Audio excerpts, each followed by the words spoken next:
ధర్మశాస్త్రంలో స్త్రీలకు మాత్రమే పాతివ్రత్య నియమాలు.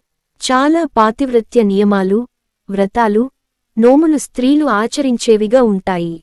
వ్రత, నోములు చేసే విధానాలలో పురుషుల పాత్ర చాలా తక్కువ. దీనికి గల కారణం ఏమిటో తెలుసుకుందాం. సాధారణంగా ధర్మసింధు, గరుడపురాణ గ్రంథాల ఆధారంగా చూసిన ఎడల మానవులు చేసే తప్పిదాలకు శిక్షలు నరకంలో ఒకే విధంగా అమలు చేయబడుతూ ఉంటాయి. స్త్రీ పురుషులు ఇరువురికి వారి వారి పాపాలకు సమానంగా శిక్షలు వేయబడతాయి. అయితే పురుషుడిని బీజంగా, స్త్రీని క్షేత్రంగా చెప్పడం జరుగుతుంది.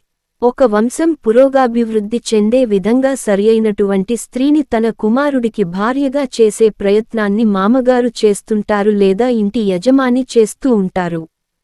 పురుషుడి తప్పిదం వల్ల ఒక వంశానికి వచ్చే సమస్య చాలా తక్కువ.